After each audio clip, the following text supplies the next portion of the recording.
yourself, here we are, this is who we are.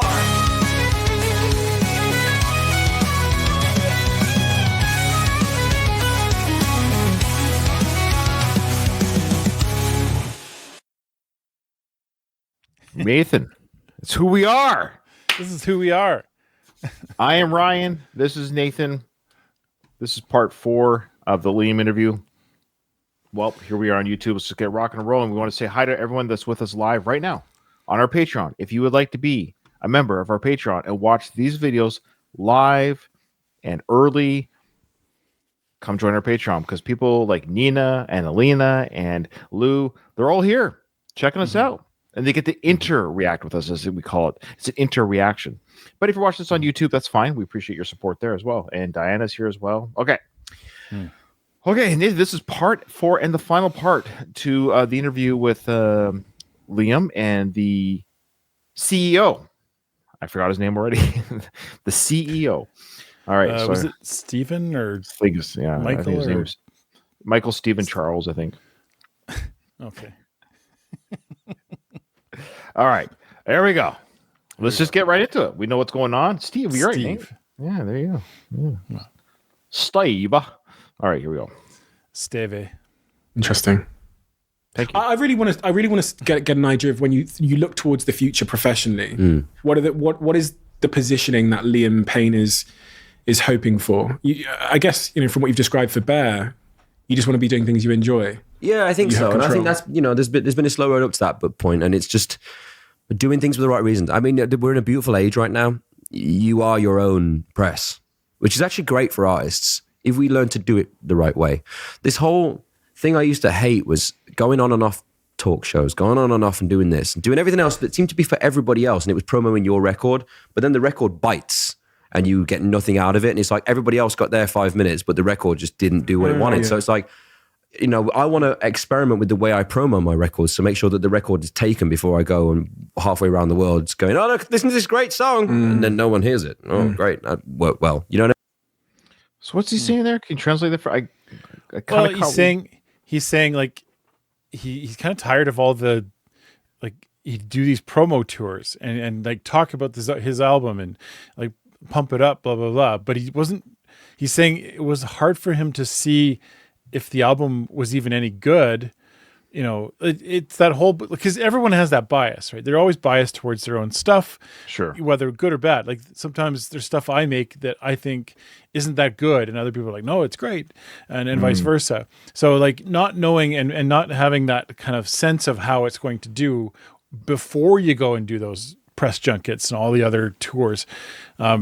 If you go into that blind thinking like, I think it's great, I got to talk about it, making it great, then you feel like you feel almost fake. I'm guessing that's what he's saying. Having to do all those talk shows and interviews and all that stuff without knowing actually whether it's good or not would be a real challenge. Yeah.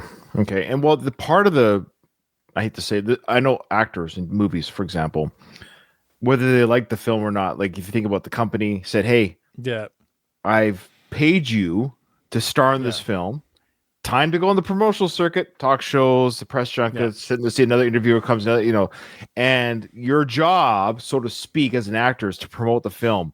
Even if the actor deep down knows, oh, this isn't the very best film, but you can't go. And that's slightly different because you don't actually know, right? You don't actually know. Well, you've listened to a lot of podcasts. Some of these actors will say, "Yeah, I kind of knew it was dog shite before it came out." Well, that's true, but you're a part of this machine, right? You're this like little piece of the machine, and whether you say it's good or bad, whether you say it's bad is not really going to affect it. So you kind of have to say it's good because the collective, everyone's saying it's good, needs to kind of rise above anything that says it's bad. So it's a different project. I would say when it's your own personal stuff that you've made and you're like, do you have a sense of how it works or how how it's going to come out? If you have a sense ahead of time going into those, then you're just a better position to talk about it. Ultimately, he wants to have more control over and that's fine. I get that. And I think as we've been doing Zayn lately, I think that's what Zayn finally got, I think, with his last album, where he felt it was more control. He took 6 years to make the album. it wasn't a company saying, you're going to put out an album, do this now. I think he's saying, no, I'll do it when I'm ready. No. I'll promote it how I want to promote it. Yeah. It's more like, I think you have to just get back to that independent, ironically. Yeah. Yeah. Okay. No. I mean, but it's like almost, I think the music industry, and listen up, people, I think the music industry is in a place where people need to throw out the old, marketing format for these things. And it's almost like when you see companies that try and do TikToks, don't do it like that, because we can see right through what you're doing. You've made a TikTok and we're supposed to laugh, but it's not funny. And it's the same for the music industry. It's like, there's a new way that people are promoting things now. Billie Eilish came from a bedroom and did this and da-da-da, and it worked out really well, but it wasn't the same format that you used back in 2010. Mm-hmm. Even the way the industry's changed while I've been in it has been wild, and I've been here a decade, just over a decade now. But it's insane. But I just think record labels and sometimes people spend budget on stuff that they don't need to do. Okay, so I know Billie Eilish. We know her a little bit. We actually reacted to one of her albums, blocked on YouTube on her Patreon. That she was definitely an independent. Her and her brother write music together, and they just started in their apartment, their bedroom. Now is their promotion. I think she had complete control, more or less. You get the sense she seems to have complete control of her image, her music, and what have you. That's So sometimes the companies can get greedy, I think is what he's saying too, and they just push you out there, the person. But hey, I'm not ready. I'm not ready. Yeah, and it. You know what? It's funny to think about this because it's all over the place. I totally get what he's saying, and I agree to a certain extent. Mm-hmm. But I often push back on any kind of we have to overhaul and change everything and go start from a different direction. And I feel sure, some people should and absolutely can do that. There's still going to be people that are successful in the old way for a while, of a mix of both, right? So it's not going to be dump everything. You're not going to throw the baby out with the bathwater. There's still stuff that's still relevant and still successful and useful. But there to say, Billie Eilish is a good example of somebody who just went against all of it, and has this totally different perspective. And yet, even saying that, sorry, I'm going on a bit of a rant here, but even saying that, Billie Eilish has kind of had to come back from that and go, yes, I did it very unconventionally, but there's certain things that that's the way that they work, and you have to kind of follow into some of those patterns. So anyway. No, that's good. And we've heard from our YouTube comments and from our patrons that Liam did not have a very good team around him. Unfortunately, it just seemed to be, his team around him. I don't know how much of a team they really were, unfortunately for him. Yeah. You have your format, you have your fan base, grow it organically, properly, not through, I don't know, the way we're doing things at the moment. Because sometimes it's just I don't know why the hell we're doing this. Social media, your relationship with it. Mm-hmm. See, that's been my industry for the last decade. Good thing, bad thing. What's your relationship with it at the moment? I think it's good. I think it's a difficult thing to manage. I love the idea of what TikTok does, but for me, I don't want to get sucked into my phone with watching stuff constantly. And you do, and you need to be on your learning stuff. And it's the odd funny video, whatever else. But if your For You page is just funny dogs and it's fucking, then you're in what the hell's going on? That's what it does to me. I'm like, God, really? So I don't know. It's I've seen a lot of different technology come in and go out of my industry from Twitter, and I honestly think there's a strong case for saying that we owe a little bit of our success to the way Twitter was, because worldwide trends weren't a thing before One Direction were on X Factor. Whereas on that night we could trend everywhere, and then people would go, "Oh my God, what's this?" As though magically, the biggest band on X Factor was the same time Twitter came out. It's perfect storm stuff, Social media is tricky. It's like anything, good and bad, pros and cons. Mm-hmm. I do like to a degree that it's up to you, the user, to use it how you need to use it. Meaning, you and I have a very small social media platforms in the sense, but we definitely like them using. We want to advertise our channel, so we do have sometimes we put shorts out, or YouTube is a social media platform. But I think a lot of artists. I think a lot of artists use it. And I think it could be used very well, especially again for independent artists. I think it's a great, like, it's free. If you think about it, Instagram is free. So if you're like a or in TikTok, I think it's actually, sorry, I'm all over the place. I apologize. What I'm trying to say is what I like about it is it gives the layman, the little person, a chance to say, I've got a voice. And whereas in the old days, that was a lot harder to do. You could only go to the local pub or busk at the corner. You know, it's the same idea. Busking at the corner was just social media in public. You're just hoping people will cross your video by walking beside you, strumming the guitar under the street lamp. And there's an audience for that too.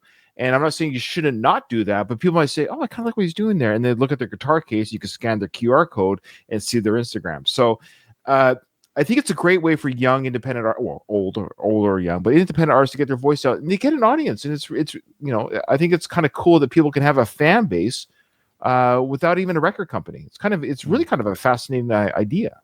Mm-hmm. I would say even since this time though, like, and there was a period of time when it was the case that you could start up on YouTube and, you know, you could have your band and get recognized and then catch on.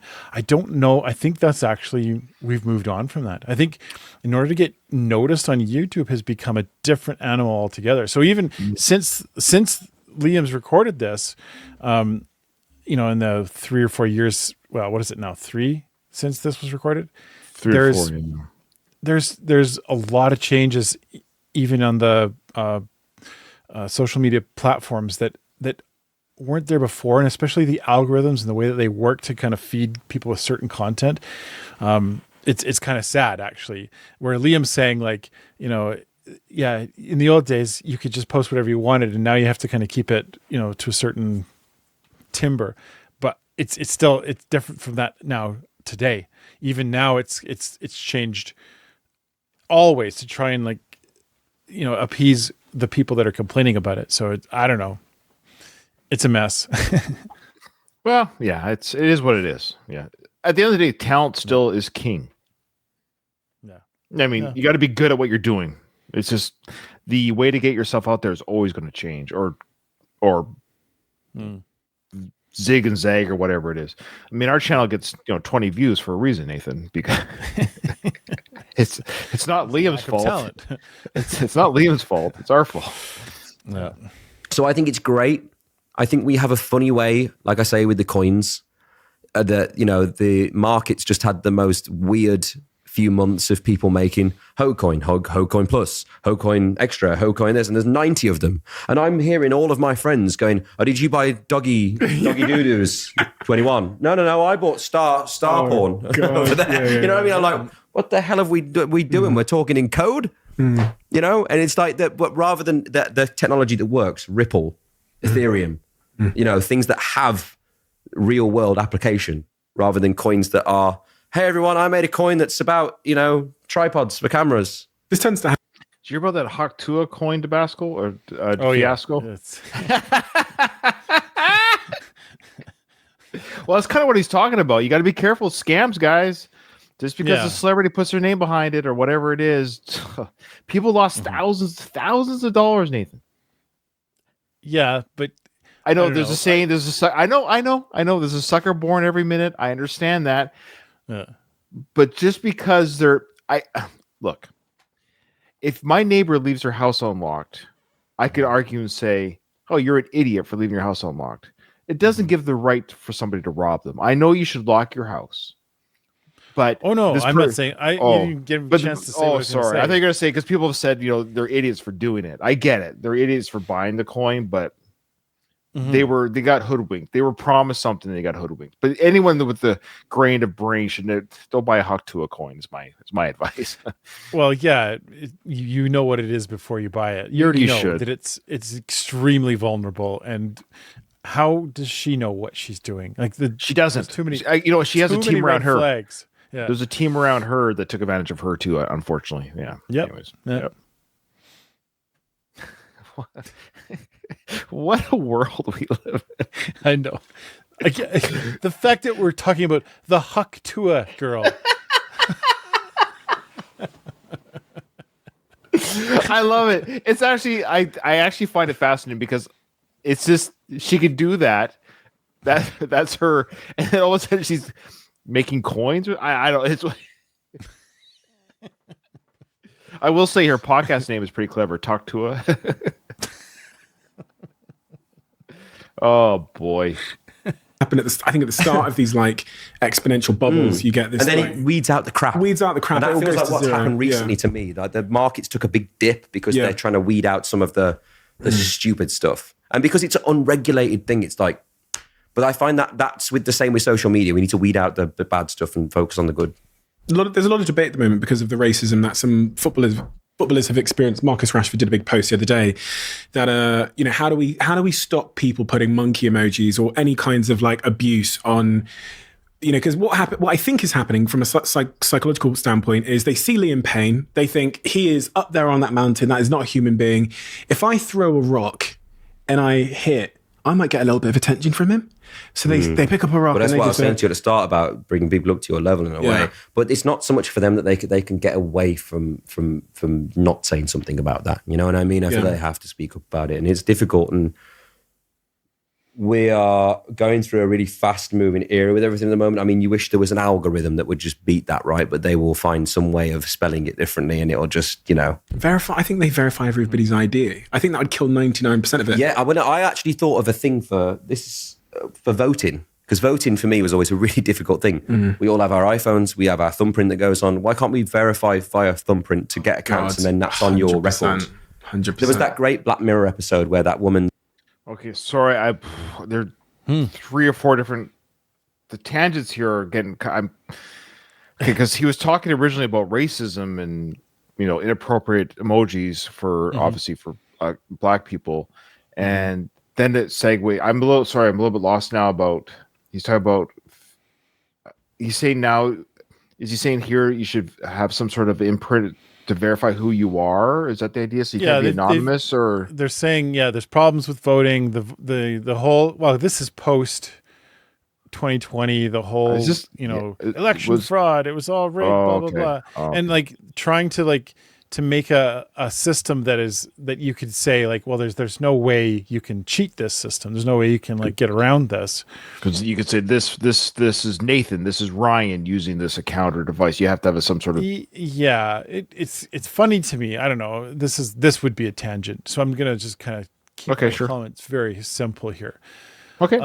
But it's odd to me to think that that people, and I'm not trying to crap on Liam here, but to think that will somehow solve the problem, it won't. I'm sorry. The same numbskulls that pulled it's all fraud. They're going to do the same thing no matter what. They're always going to There'll always be some sort of of course. They'll just say they'll cry foul. They'll cry foul for something. So I don't know if these kinds of solutions will do anything, but. Well, it could do something, but the reality is results will still upset people at the end of the day. Yeah, exactly. Okay. Yeah. Just going through life, trying to get these likes, and she's desperate. You've seen that? Yeah. Oh my God, please, I need to be in this neighborhood. But then, no, I was a 5-star this morning. Yeah, she's like, oh my God. I mean, you did horrible crap on the way, darling. I'm sorry. But that's what life will eventually be policed by, I imagine, in a way. Mm-hmm. Speaking of Black Mirror, I guess this is a strange I don't know if you ever saw that show. I did. I know the episode he's talking about. It's fascinating. It's a fascinating concept. The idea that basically it's almost like an Uber passenger rating, because the Uber drivers can rate the passenger. So that's basically what that we're seeing it. What I mean is we're seeing that right now is where if I try to be an Uber passenger and they're like, well, this guy, every time you go in the car, you eat potato chips, throw it around, or you curse a lot. People are like, I don't want to pick up this guy. So that's what he's saying is like, you're going to have a rating kind of carried around with you where people are like, I don't want to hire you, or I don't want to serve you because you got a really low rating. People don't like you. It's like a visible. I actually don't mind that idea to some degree. I'm pretty confident that I'd have an okay rating, but but people can change too. That's the other irony is like you would have a bad rating, but I'm trying to change. Today's my first day of trying to be a change, but I can't get rid of this 2 stars behind me. You know what I mean? It's a weird, people can change. They can get better very quickly too, but it could take so long to change your star rating where then you get discouraged. Like, forget, I'm not going to, So Yeah. it's tricky. And then the rules become the real problem. Right. Yeah. How do you get those up? Who gets to who play by the rules polices and that? who doesn't Who have to police- play the role? Yeah. Yeah, and then people are saying, "Yeah, my star rating is lower because of my race or my religion or my age." Or Yeah. I know. Tangent, but when I had Johan Hari on the podcast last week, one of the key themes here is that all this technology and social media has like taken the meaning out of our lives, because like dating now happens on these screens. People order their food by like tap, tap, tap, and it shows up at the door. Even now with COVID, we're now working from screens. We used to have an office or, offices we could go to. Now it's all screens. And it feels like the world is getting more and more socially what's isolated. amazing is we were also worried about technology pushing us away from each other when COVID hit, right? Yeah. But it was the only thing that saved us, thank God, when COVID did hit, which I thought said a lot more about technology's good sides than it did about the bad sides. I mean, it's up to you how you use your platform in the end and what you let it do to you. Like I say, I enjoy TikTok, but I watch a few videos and I watch things that people send me. I don't really have a For You page. I don't really go through it constantly because there's, it's difficult with kids and screens, man. Like I have one and I watch him and I'm like, I really want to I make him go out and do stuff. And sometimes we fall out big. We have rows about, Really? Yeah. Sometimes it's not good. But he's learning with it, and it's like you say, for all of us, we are the guinea pig generation for these things. We're learning, we're the first we're the part of connected the civilization generation. to be affected by an algorithm. And to be connected from birth. What about the people who first experienced hay fever? They figured out their way around that. You know what I mean? It's like, for me, it seems like we will figure out the right things of it, but it's weeding out the bad sides of it and what it does. Like, I think if you're... Yeah, I mean, that's another huge tangent. Of course, we won't go into that, but it is tricky as a parent. You're a parent, your kids are older, so it's not really so much an issue now, but I'm sure all of your kids have iPhones or phones or smartphones. My kids too, they have, but what I'm seeing, because my kids are my youngest are 10, they're 10-year-old twins. So they were born and raised with screens in their hands, as they say. But I find that we still do things as a family, go for walks, they do their schooling, and you got to be careful. Not you, I'm not you, but I mean, when we were kids, it was TV, your eyes are going to go blind. We did screen time too. It was just TV show. I watched tons of TV. Are you kidding me? But yeah, I also rode my bike, had a job, played with my friends, went to school, did sports, but I would be lying if I said I didn't watch. I don't know. I'm sure it surprised people. They really timed how much TV they watched, because I could list you all the shows I watched. I didn't watch one episode.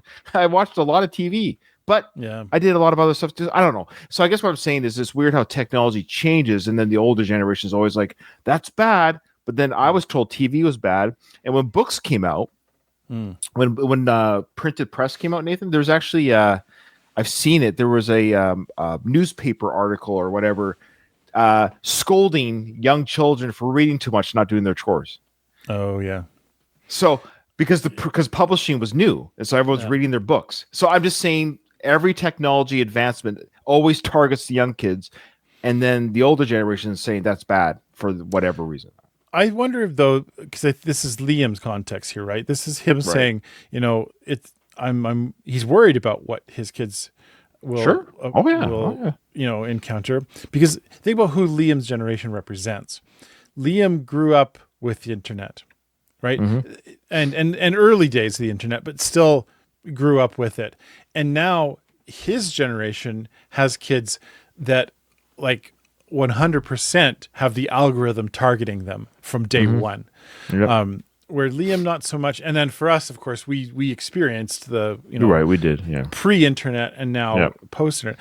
I think in many ways, Liam's generation has it harder. I think they're this is a bigger struggle than it would be even for my own kids and what they've gone through. Because I think for Liam and his generation, the children for that generation have a harder time.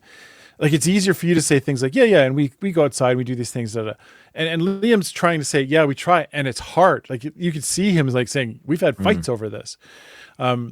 I suspect it's even harder for other people who don't have the money or the time and any other things that go with it, that it's become so much more ingrained into a young person's DNA than it was for us or even for our own kids.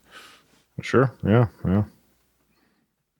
TikTok screen is advice and videos about learning stuff or like stuff that you're actually really interested in, you enjoy, not just random funny crap. Because that's what You've Been Framed was, right? You want to find yourself watching You've Been Framed all day?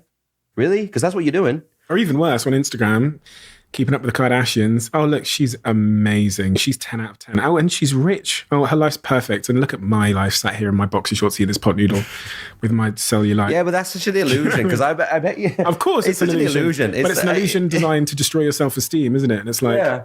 But I also think there's a fine line between these things and accepting everybody and all this stuff is a given. But I don't think that in the process of that we want to lose the thing to settle for ourselves. There was a big debate about me on loose swimming at one point, which I was all right with it. It was okay. I understood what they were saying, but I worked really hard for what I did in my underwear commercial. And it did overtake my life in certain respects. Yeah, for sure it did. But it was actually an aim of mine. It's one of the only things I've ever aimed for was to try and do an underwear commercial. So I remember. Do we know about this underwear commercial? I don't think we've ever seen it or heard of it. This is my first hearing about it. Is this like his own business or something? Or yeah, no idea. Yeah, let us know in the comments there, folks. What project he's sort of referring to there? Yeah. Mm-hmm. I went to my meeting with the company I was working with, and they were like, "No, we don't want to do that with you." And I was like, "No, trust me. Just trust me." And to be fair, they put the trust in me. I went and trained my ass off and I got myself where I wanted to be. But then it was like people worrying about people's self-esteem, looking at the picture and whatever else. I get that. But I quite enjoy the idea of looking at someone and being like, wow, that's cool, man. Like, I'm going to go out and get that. Why did you want an underwear commercial? I just thought I could do it. I thought I could, and I wanted to challenge myself in the gym it was, it's hard to be strictly about look in the gym. Sure. And not function, that was the bit I battled with myself a little bit. But it's like, yeah, I think, you want to go out and get it, go out and get it. But I don't think we should, like I say, in accepting everybody, let's not lose the idea of striving for something as well, though, because it's all right to say, yeah, I'm perfect. Was an advert I saw somewhere the other day, and I thought, are we really that narcissistic that we have to call all ourselves perfect for everyone to be okay with each other? I might get in trouble for saying some of this stuff, but it's just like my thought is like, I want to teach the next generation to strive for things as much as I want them to feel confident in themselves. But it's almost like being a parent, right? You're going to mess them up somehow. Like if we start saying we're perfect, I guarantee next we'll be like, what's going on? Oh, this is the commercial. Okay.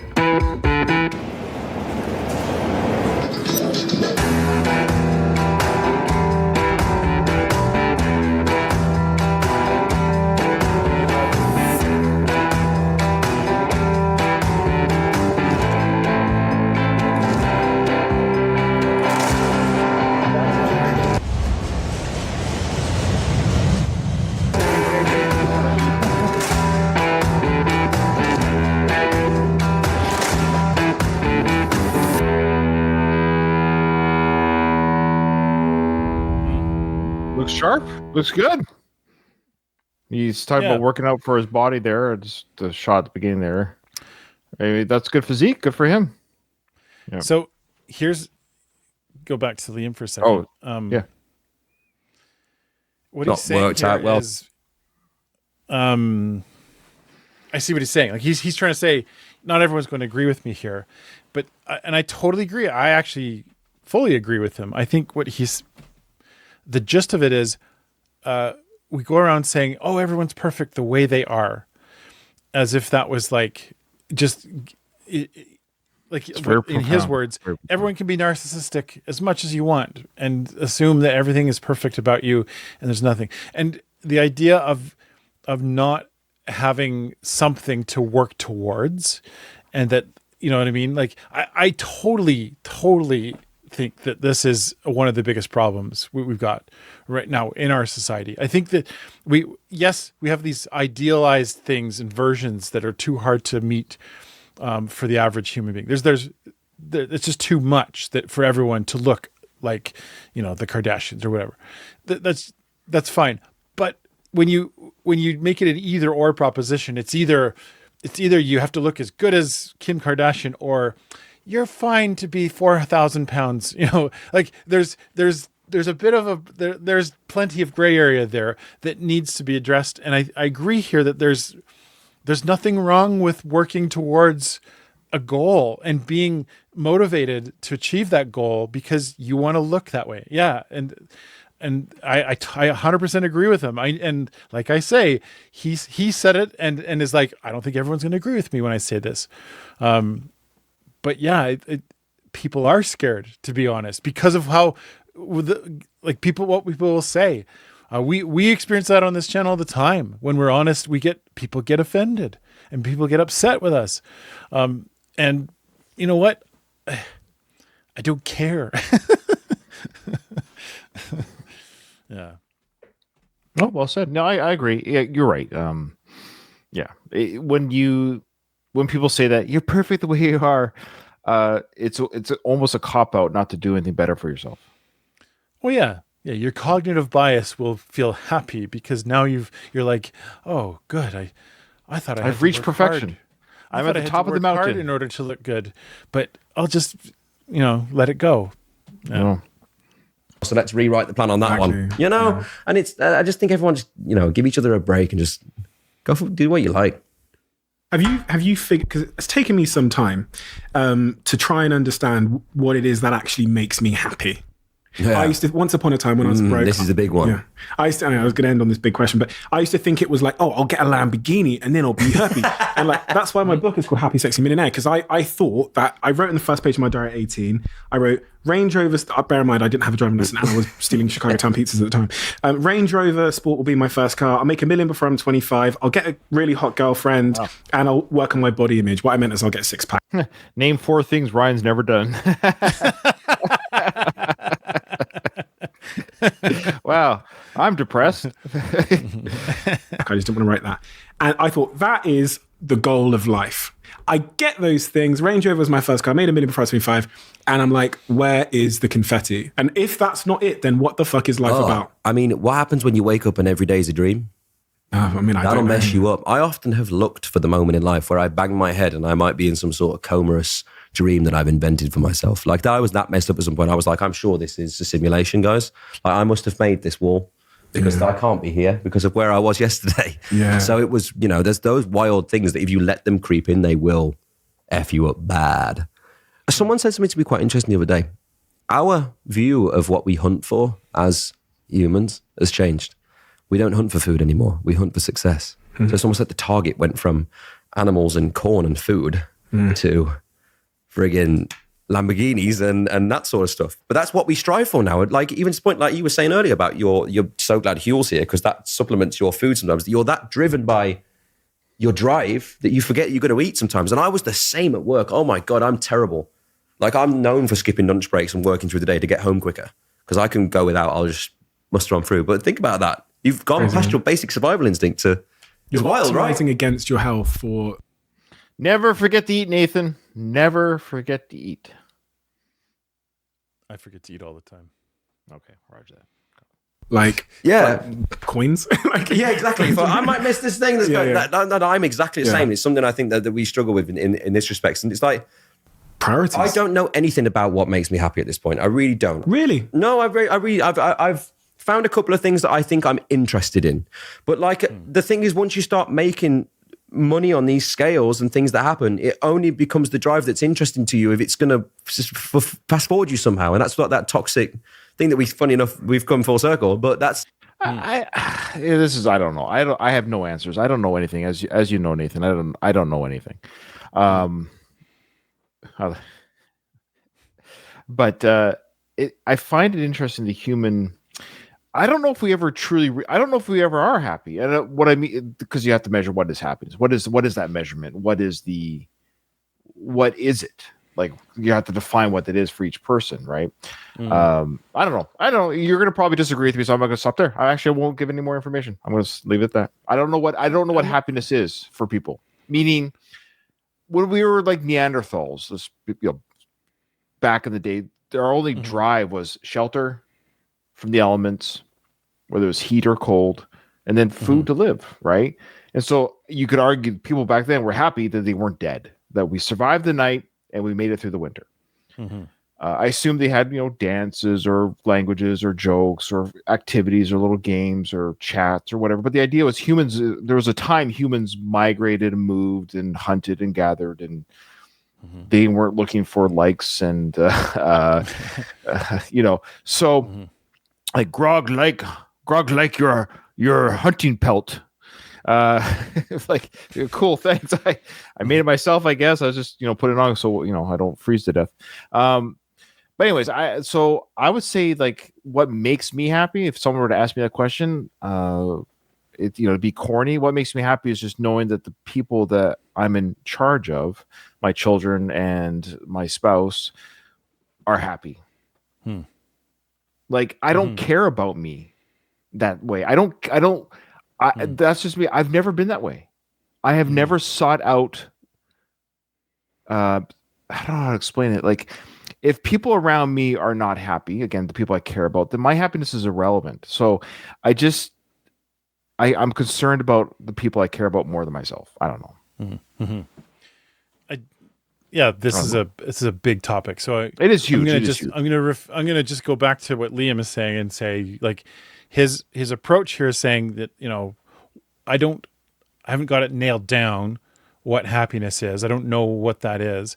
Yeah, that's what I'm trying to say. I don't know what it is. And his exploration of this, yes, he is a little bit all over the place in his kind of like, there's this and there's this and there's, but I can see the coherence in his argument. I can see that there's actually some structure that he's trying to make this point that, that happiness is relative and it's fleeting and it's not always the same. It's a moving target. It's not, traditionally it was this and now it's this, and what is it for you? And there's just no way to really define this easily, right?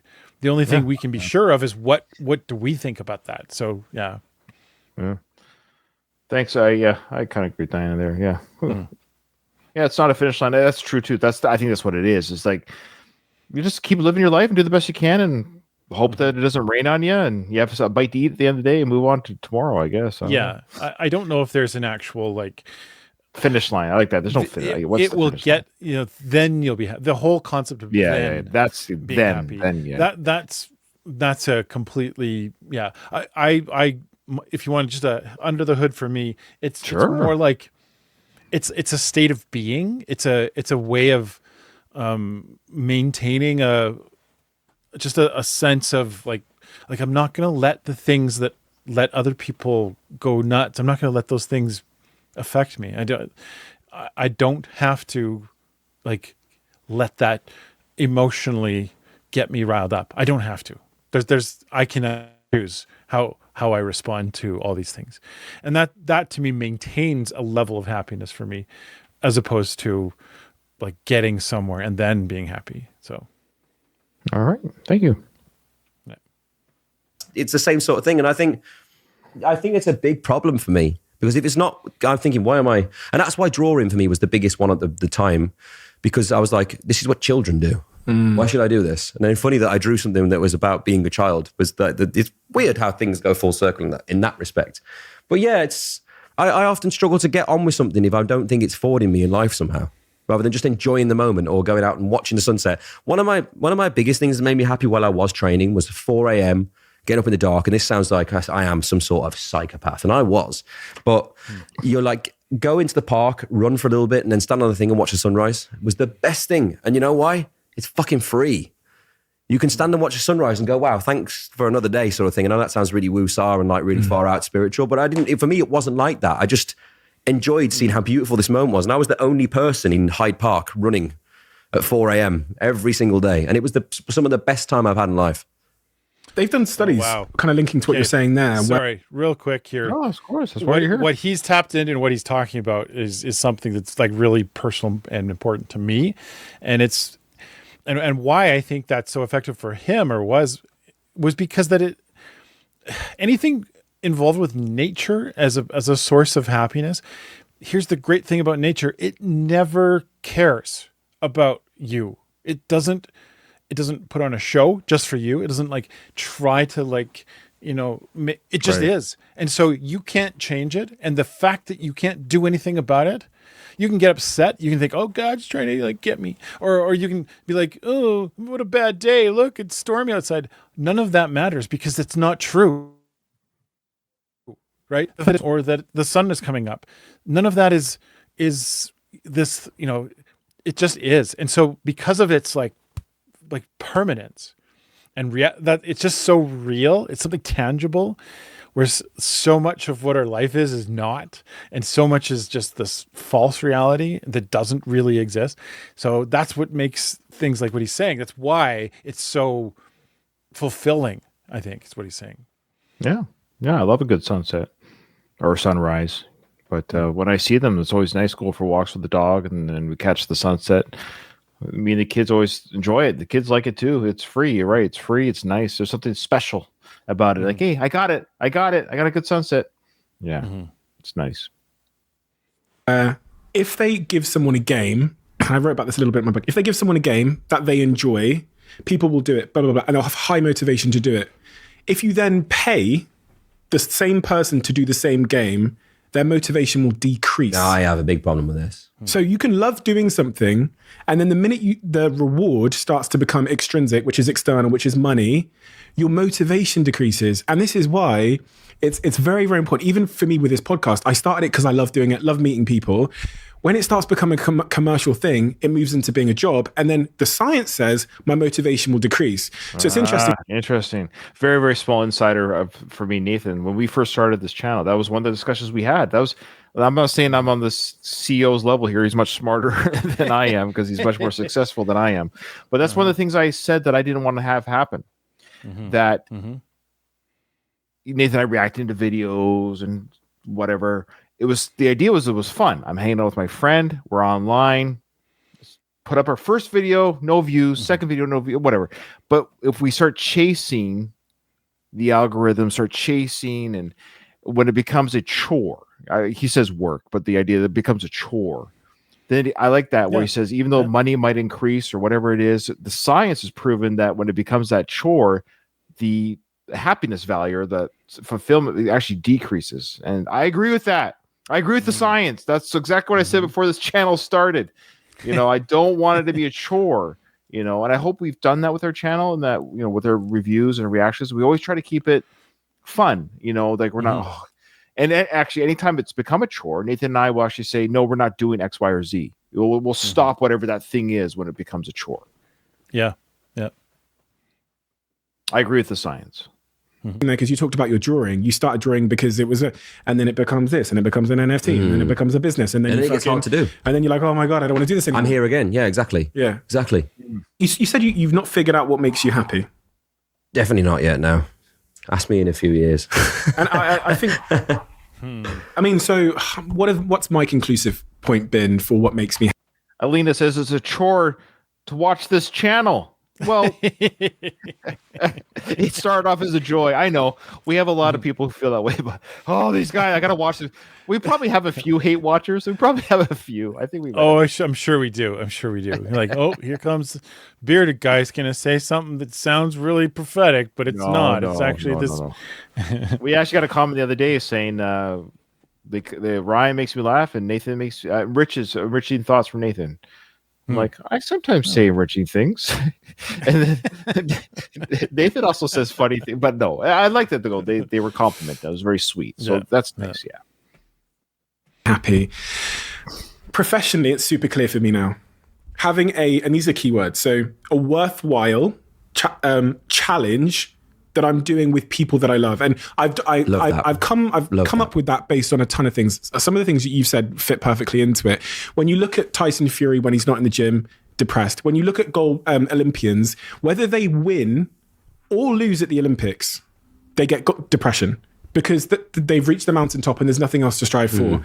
And so when I was going through my notes, I was thinking the day that someone offered me 50 odd million to buy my business was one of the worst days of my life. And Gary Vaynerchuk, I know you're doing some stuff with him. He says the same thing. When I spoke to him on the podcast, he was like, the day when I buy the New York Jets will be the worst day of my life. He was like, I hope it happens on my deathbed, because not having something to strive for And this has been a big struggle of mine for many. You lose years. orientation, right? When you're training for the Olympics, we're going this way. This is our purpose in life. When the Olympics is over, you ain't got no fucking direction. You're like, well, I mean, look at this. I'm talking about direction.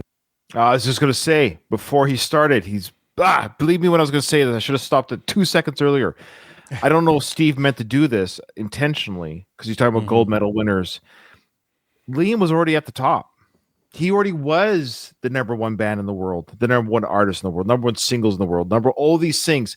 So where is Liam now? Like not ironic, the word's used too much, but it just, here is Steve giving this analogy about Olympics. I don't know if he quite meant to do that, but he did. Liam has won the gold medal. He is a gold medal winner many times over. Yes. Yeah. So let's see what Liam, because now you can see in his face, like he's been to the top. So let's see what Liam's response to that metaphor is, or analogy. That whole thing for me and that mountain for me was 1D. And music after that, like I said, you're never going to keep up with what we did. Like we sold so many records and we broke so many records. We did so many things. You know, I mean, we were in stadiums every day, 94,000 people every day. Like I used to break into Wembley Stadium on the nighttime because it was fun and I was smashed. And I thought, these people aren't going to recognize me. I've broken into every major stadium in America, honestly. And then people used to chase us on these like police, like little squad bikes, being like, hey, sir, you're not supposed to be in here. And we'd run because it was like a game of tag. And I swear to God. There was this one time we opened up a door and found a Zamboni, you know, the thing that squashes the ice. And we accidentally emptied the 2 ton of water on the floor. Like I don't know, I might have to pay for that now. I said it. So once you reach that height, I suppose one of the reasons I struggled the most out of it is because you're never really going to reach that height again. And then it's almost like limbo. And also... Unless you're Harry. Yeah. I was just going to say, like... I know.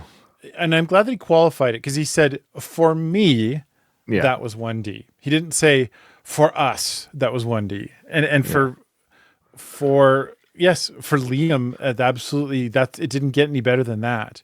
And you could argue, you make the argument even for the others, you know, for Louis, for Louis and for Liam. Although I would argue that Louis seems to have a more, like, I'm glad to be where I'm at now kind of a feeling. Like he seems a little bit more... Niall seems to be there too. Yeah, and even now, Zayn, I would say Zayn is actually quite happy where he's at. You have to make peace with it. I think you have to make peace with it. I don't know if Liam's done that yet. Yeah, or at this point, of course. Yeah. It's tough. It's tough. I watch, as you know, the Rocky movies, right? And there's a line where Mickey says to Rocky, you know, every champion thinks they got one fight left in them. Like that's like they always think they got one last fight in them, and it's okay to retire. Is the idea that you were champion? It's okay to retire. You were champion, but every champion thinks they got one fight left. Now, often what will happen is when somebody who used to be a champion still has the mind of a champion, but they don't have the body, let's say, or because they're older, they get destroyed by the younger talent. So, not to say this is not my advice to anyone, but this is hard for everyone. People have a hard time when they retire because they felt important at their job, and now they're nobody, as they would say, for themselves. And this is an ongoing issue with humans everywhere finding their place in this universe of happiness. Of like, I used to be a CEO, but now I'm retired. I used to be the champion, but I'm no longer the champion. I used to be on top of the music charts, but I'm no longer there. My advice, if I was a therapist, which I'm not, would be, but you were, you did it, and it's okay. You accomplished, and not to rest on your laurels, but now you can. Now you have the freedom to discover what else is in you. I don't know. I'm not a therapist, but instead it's of hard for him to chase it and read. Yeah, don't chase it anymore, Liam. Yeah. I think what Zayn's done, for example, he took 6 years to do his last album. He's like, I'm living on a farm, feeding the chickens, chilling. And I'm doing this for the love of the music. I think there's still a part of Liam who's not star hungry, because that's not fair, but he enjoyed the stardom. And he's missing it just a little bit, I think. I think so. Not knowing whether or not we're going to come back. Are we going to come back? Everyone's asking. And he feels like pressure to come back. It's almost like your parents going, when's baby 2 coming? You know what I mean? It's like, oh my God, now we got to have another one. Yeah. So that's wild to me. And having to deal with that at a young age, I was always going to mess it up somewhere, is what I would say about myself. Because that's, like he says, the worst day ever. You know, the day the band ended, I was like, thank Lord for that. And I know a lot of people are going to be mad at me for saying that, but I needed to stop or it would kill me. Oh, geez. I didn't mean to pause at that. Don't know if that's. I would have expected him to say that. That was a surprise to me too. Because we always assumed. Now he might be. I'm not speaking for him, but you could argue. One could argue: is he over? What do you call that when you not overcompensate, but when you like maybe False modesty. Yeah. No, like he's saying, like I'm glad the band ended. Like, are you? Oh, I see. Yeah. Are you really happy? Now he's saying that. Maybe hindsight he feels that way, but at the time, I would have thought he would have been the one person that kind of wanted to keep going. That was maybe I misunderstood what I saw, but I think he's gonna give us some context here. Yeah. Okay, all right. And I was like, thank the Lord. And then after that, trying to like funnel your way back into society, be like, hey guys, I'm still here, turning up at Tesco's in a Lamborghini like an idiot. I'm like, what the fuck am I doing? And for a lot of that, I agree with a lot of that statement. It's, you need to have something to strive for. And I feel like I'm finding that a little bit more now and learning to relax. Yeah, you've talked a lot about this. Learning to relax, learning to just be, a lot of people go, be part of the moment, man, be in the moment. And like, I'm like, this is bullshit, but it's true. If you can just sit, and enjoy something. It's one of the oldest advice since Marcus Aurelius, right? That's the Stoicism, which I'm trying to do. I'm terrible at it, but I'm terrible at it. But I agree with it, is what I'm saying. I agree with Stoicism. I agree that is a good way to live. You can't control what you can't control. You're just be present. It's okay. You'll be okay. And basically, it's a whole thing. But I really love Stoicism, but I suck at it. Trust me, I suck. I suck at a lot of things, and being stoic is one of them. But that being said, the thought occurred to me. I wonder what his life would have been like. Just a total thought experiment. We're not going to expound on it, but just think about it while we go on here. If he had not necessarily won the X Factor, but imagine if he had gotten further. Or we talked about not being in one direction, but let's say he won the X Factor as a solo artist. It'd just be interesting to see what he would have done from the beginning as a solo artist. Like the four boys never existed in his life. He still got to be the singer from the X Factor from the first time around, maybe when he was 14. I would be kind of curious to see what his trajectory of music and stardom would have been. It's too bad we never got to see that universe. Yeah, because I think a lot of his demons that he's talking about now and feeling out is because he was in one direction. For better or for worse, he was in that band. It would just be interesting because when he first joined X Factor, both times, he never considered himself a group artist. It was both entries was solo. Yeah. What it is for 5 minutes. Have you tried meditation? My ex. Have you ever tried it, Nathan? Meditation? Yep. I'm sorry. Just with some of the comments that people said, he later discovered that he has ADHD, which kind of explains what. Like, I can follow him. I understand why he's kind of pulling things here and doing this all the time, because that's how a person with ADHD thinks. They've got like 40 different tabs open all the time on their brain, and it's kind of like let me take some from over here, and then that makes sense to me. But the struggle is the part that seems very obvious here. The struggle to try and, like, when he says it's hard for me to just be still and meditate. Yeah, because that's really hard for somebody with ADHD you have to like tell yourself you're doing that and then do it and be very like intentional while you're doing it. It's why when I do ice baths, it's the easiest way for me to just totally relax, because you can't think about anything else other than I'm really cold and I can only focus on one thing right now, and that's staying warm, and that's it. And that gives you the focus that you need as a person with ADHD. So anyway, take an ice bath, ADHD people. Thankfully, I don't have it. I can have a hot shower. Cheryl is very big on meditation. She sent me one the other day and I got told off for not doing it again.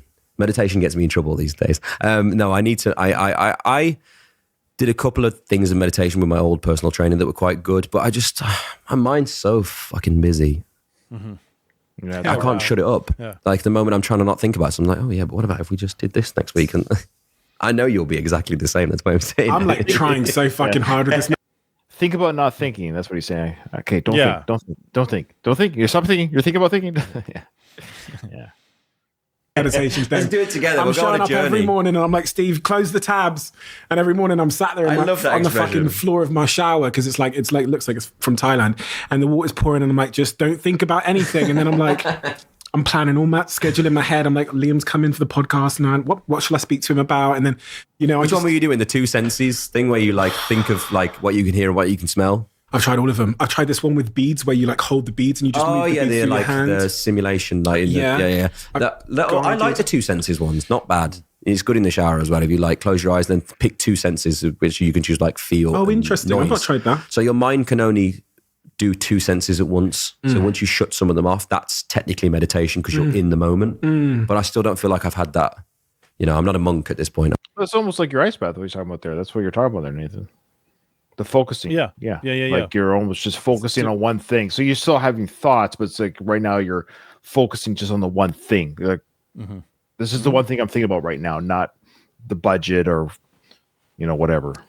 Yeah. And certainly medication is another part of that that's really helped me. But the ice baths is like there's no way you can focus on 40 different things when you're sitting in an ice bath. Yeah.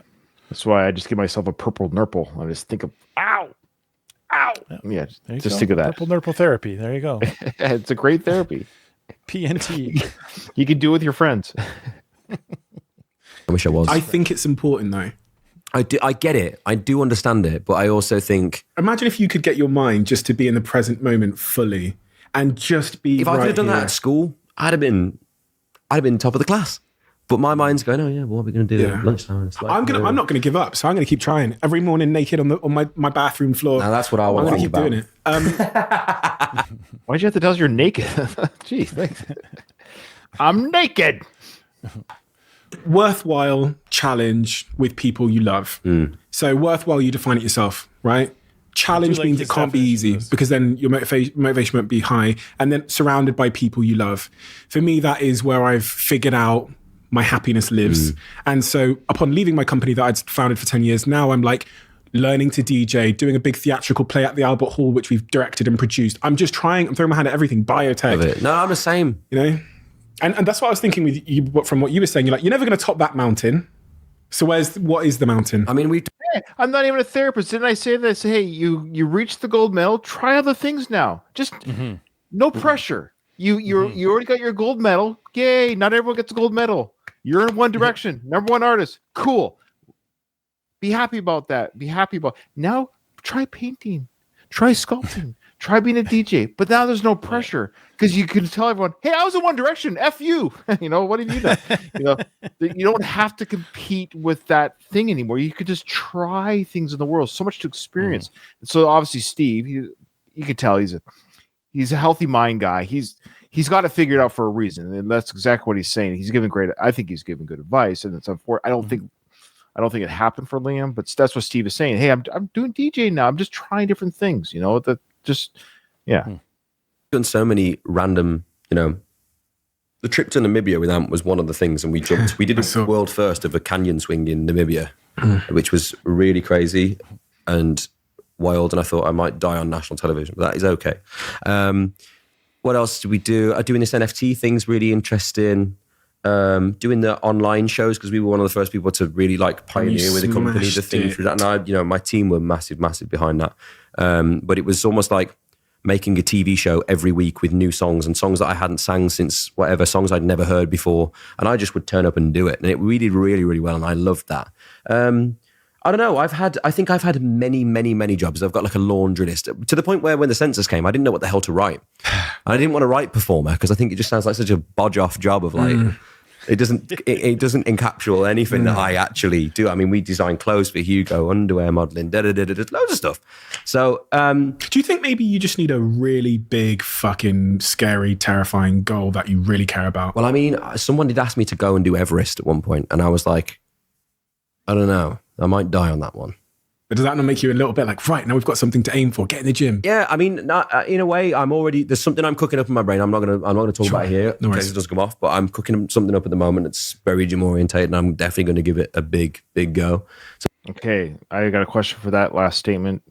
Do we know what that thing was? I know he's not the only one that does this. Like celebrities or artists will sometimes they will promote or tease something that we never know what it is per se. It's just a way of their product. I got something, Bill. I got something going on. Do we ever know what that thing was? Was it? Yeah, let us know in the comments if. some things piss me off. Interesting. And I thought I just had to do it. I think the one thing I'll say about success and about these things, if I'm honest about happiness, I think it's learning to have respect for yourself. I mean, there's a lot of things people say about don't base yourself on others and never look at other people in that way, which I actually think you need to throw out the window. Because when I was like, it's almost weird, I learned it from my character design. When I was designing characters, I didn't start from nowhere. And how I learned to design characters was like, how do you make a dragon if you've never seen one? How do you know what a dragon? Anyone? So they mix it with exactly, this is funny. So they mix it with a lion, mixed with a snake, mixed with a crocodile, mixed with a dinosaur. Because they're the ones that we have. So they base them off of stuff. So I look at people who are my heroes and I think, what is it that I love about them that I don't think I possess yet? And then that's how you know you can respect yourself. And I think that's the most important thing for me is if I get up in the morning, I respect myself. I go to bed on nighttime, I respect myself. I'm happy.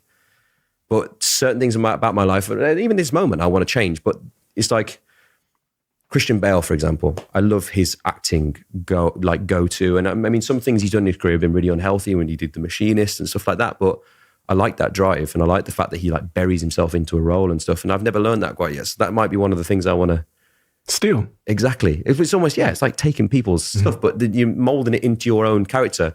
We were talking today about avatars, which is obviously a huge market at the moment. People spend so much time on their avatars, on their games when they start something. But in life, you are your avatar. You can do whatever you want. And it's like, if you're making your avatar and you've got to go and do 10 free kicks to earn the next Ronaldo boot, you're like, oh, I'll get in there and do them. The moment someone asks you to do something in life to earn something, you're like, oh, I don't want to do it. But it's like, that's why I was trying to think how we explain that to kids. But that's the most basic analogy I can come up with, you know? Children's book. Children's book. I had an idea for a children's book, actually, but we didn't finish it. That's a lot of the things. He's so ADHD. Well, Liam, we've talked about so much today, so much inspiration, and you know, a lot of the questions I ask are based on. So. It's an amazing conversation, and I really, really respect and appreciate your willingness to be open and honest about all these things because you're helping so many people you don't even realize it. I do hope so. You know, and I think you're just a tremendously inspirational guy. You're, you know, an incredible entrepreneur, which I don't think people have fully appreciated yet because you've not sort of disclosed all of the investments and businesses you're involved in. But I think that's certainly coming. I think we might have a bit of a European Ashton Kutcher on our hands, if I say so myself. But yeah, thank you, mate. Honestly, you know, you've been through what is a unique, just tremendously unique experience over the last decade. Nobody can understand it other than probably the boys you did it with. And from that, you know, there's ups, there's downs, but this is life, right? And you sharing it has brought tremendous value for me. So I know it will definitely bring huge value for our audience. So I just want to say thank you. No, honestly, this has been one of the best chats I've had in a long time. Thank you. It means a lot. And I'm excited to see what you bring to the table on Dragon's Den. I can't wait to watch it. Oh, I'm buzzing. Maybe you can come in with some of your ideas. I know. I'll come and pitch something. Can you imagine? You should be a dragon monster. I was actually maybe I'll come in disguise. We'll do 1 week where I'll ant and deck the shit out of you, and I'll just come on and be like, right, I've got this idea for swimming pools on roofs. Would you ever be a dragon? I think I'd be a terrible dragon. I don't know. I'd feel bad for people, and I'd want to be like, oh no, just like I'll buy it. I'll take it. Thank you, brother. Appreciate you. I appreciate it. Thank you.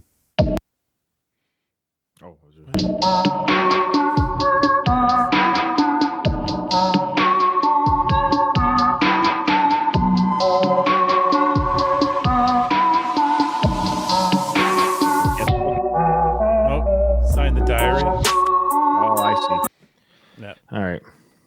Okay. Final thoughts there, Nathan?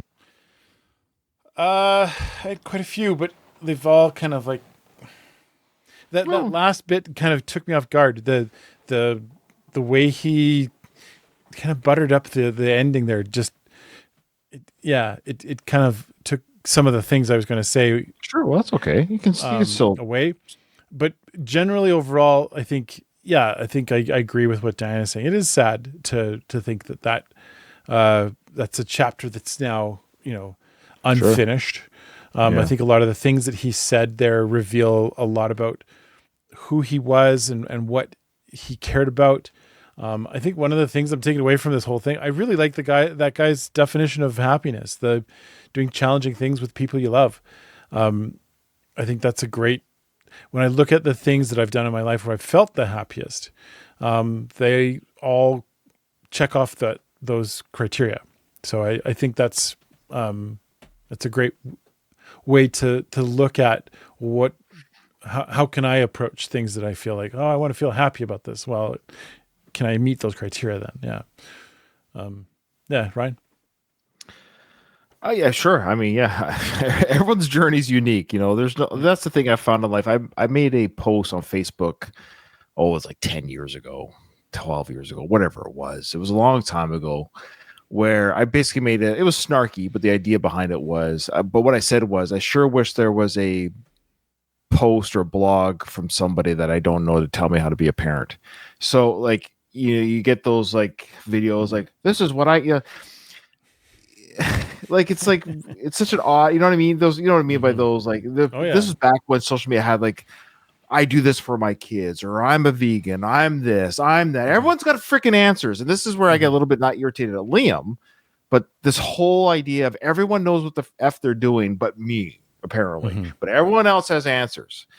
But at the end of the day, everyone's still a schlub. So it's like, who really has the answers? Like, I don't know, because we're all sort of still who we are. None of us seem to be like even millionaires. Oh, it's not about the money. And then this, and then everyone always seems to equally have the answers and not have the answers. And that's kind of what I almost got away from this interview, was like, yeah, Liam's a human just like the rest of us. Like, I guess it's, but he also had a very privileged life. Like, and it's unfortunate that his life ended the way it did. It's sad and it's tragic. Absolutely. But he had opportunities and assets that I'll never have. I won't have access to the funds, let's just say, just the funds that he had access to. And I don't know what I would do with those funds. Because I don't have any answers, right?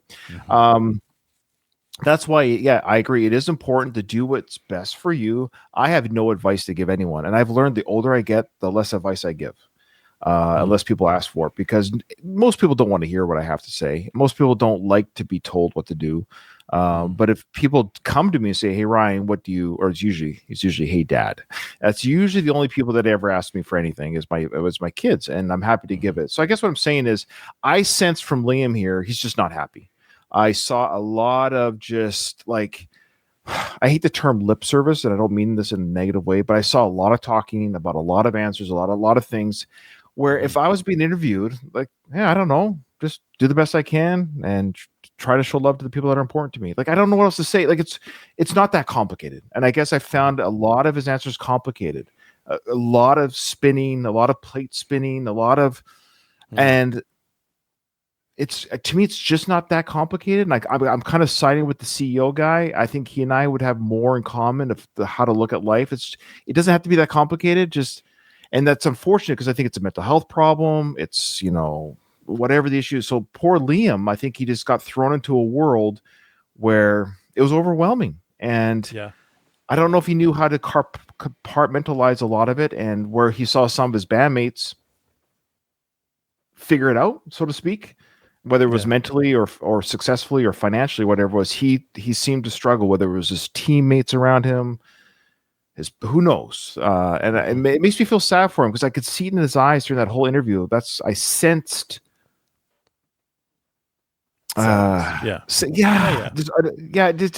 I felt bad that every time he was talking, he was almost like, he was trying to convince us that it's all going to be okay and everything's going to be fine. I've got all these answers and everything's good and everything's cool, and I respect myself. I almost felt like, I'm not sure if he does. He said it, but I'm not sure if he does. I'm not sure if he's at peace with himself. I'm not sure if he's happy that One Direction. I know he's saying those things, but I'm not convinced he feels it. And it was sad. Yeah.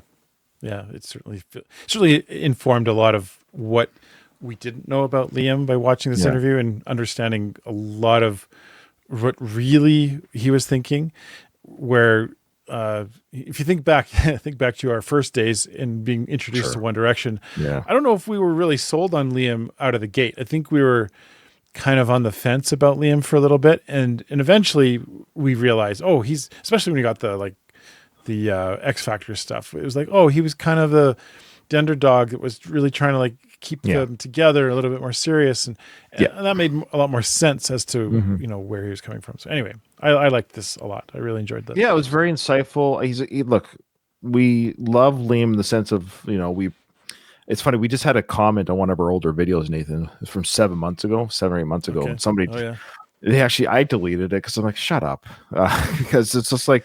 They said something to the effect of like, oh, there you guys go bashing Liam again. And look, we have never bashed anybody. We poke fun. But obviously, and I wrote context is king, meaning we can only go with the information we have when we have it at the time we have it. Now, of course, Liam has passed away, so it just seems more harsh. The things that we would have said earlier videos when he was still alive, poking fun at him, like we're poking fun at a celebrity. Like at the end of the day, guys, like. We're punching up, as they say. These are celebrities. These are people with millions of dollars who have fame and fortune. And if Nathan and Ryan are making fun of a celebrity, like, please cry me a river. Like, there's really like I'm honest. Like if you think about it, we're making fun of a celebrity. Like, stop. So I wrote context is king, and they wrote back. They wrote this diatribe of like context is king. I'm like. Holy! So I can't wait. Anyways, so the point is, at this time, context is king in that. Thank you, Lena, for green. So what I'm saying here is now we know more. Of course, I wouldn't say those things now about Liam with his passing, with the loved ones he left behind. Of course, we'd be respectful of that. We can see in this interview the struggles that he had and the demons that he's fighting. There's no fun to be had there. Now we know more about him. There's no fun to be had there. Of course, those conversations don't happen anymore with me and you. So we hope he's resting in peace. We'll hope his family finds peace, his loved ones, his son. Will have peace in his life that he's taken care of. At least, hopefully, financially, he's got at least 30 million. I heard. So I hope he finds happiness with his life. Unfortunately, he's not the first. It's a lot of cheeseburgers. He's not the first son, unfortunately, to lose a father. Like John Lennon. That kind of stuff that left behind two sons and. Yeah. So, anyways, well, that's it. Well, that was Diary of a CEO with Liam. I think this was I forget all the names. I do apologize, but this was a group Patreon request from our patrons. I think part one named them all. I'm sorry. So to tie it up, thank you to everyone on our Patreon, like within the One Direction fandom, who are patrons. The old group funded this, so thank you to all those people. Yeah. I forget who they are. Thanks everybody thanks for joining us on this, everyone. And if you really want to go back and see when we made fun of Liam, hey, there's some early videos you can go. And we made fun of Zane too. Yep, and we called Louie and Elf. Yeah. Thanks, everyone. We'll see you in the next one.